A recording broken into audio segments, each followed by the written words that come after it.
Welcome inside the ABC7 studio for our weekly UTEP basketball coaches show. We now bring in the UTEP Miners head men's man, Joe Golding. And Coach Golding, for you yourself, you're probably used to coaching over Thanksgiving weekend, but you guys had the bye. You get a chance to kick the feet up a little bit? Yeah, it's been great. Obviously, it was great to get a win Wednesday night, and then this is the first time I've had Thanksgiving with the family in a while, so it was really nice to be able to hang out with family and new friends here in El Paso and get a chance to have some practice time with the guys and some great fellowship, eating with the guys and hanging out with them. So it's been a unique Thanksgiving, but one that I definitely enjoyed. And from a basketball standpoint, gives you some time to get your full roster healthy, I guess, as well. I'm talking Sule Boom and Christian Agnew. They're probably a lot better coming off of a bye weekend. Yeah, absolutely. You know, obviously with COVID protocols, we're still following university policies, and they're not back with us yet. But I think we should get one back here soon, and hopefully we'll get the other one back, by the end of the week sometime. So, but it seems like everything's going well. They're both healthy and doing fine.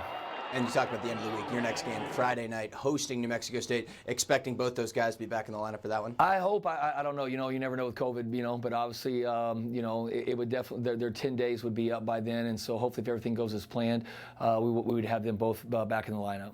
1-1 last week, the loss to UC Riverside, and then the win against Florida A&M. Obviously, with Sule out of the lineup, he being your leading scorer, was it a little difficult for you guys to try and identify a scorer, I guess, to step up in those guys' absence? Yeah, we obviously struggled to score the ball Monday. There's no question at that. It was a frustrating night for us on the offensive end of the floor, and we just never could get anything going. And when you go back and you watch the tape, I thought some of our shots were great shots. Not all of those shots were, but I thought definitely the second half our ball movement was better. We just couldn't see the ball go down, and haven't been around a lot of nights like that, and hopefully don't. Very frustrating nights. But I was proud of our team and their effort on the defensive side of the ball. It allowed us to stay in the game, and it was a one-possession game with 4 or 5 minutes to go, and had a chance to still win the game as bad as we were. No excuses in our programs. We don't make excuses.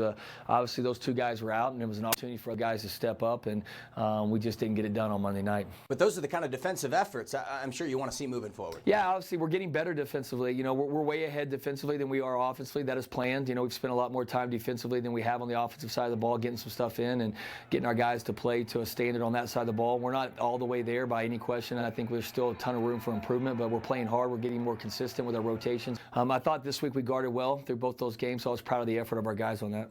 I know your first New Mexico State rivalry game at home, 77-71 the loss earlier on in the season, but now flipping the script here on your home floor.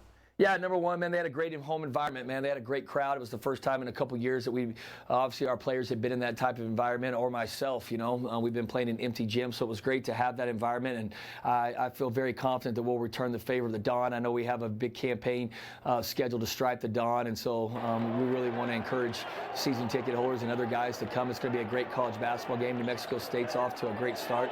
They have one of the best mid-major programs in the country, and to get a team like that on your home floor, it's a great opportunity for us. So I know we're going to have a great fan base. I know our crowd will be ready for the game, and we've got to get our team ready to play. More incentive to get out to the Don Haskins Center this Friday night, I-10 round dose, UTEP and New Mexico State. We'll see you then coming up on Friday night. Coach, thanks so much for dropping by. Appreciate you. Thanks for having me.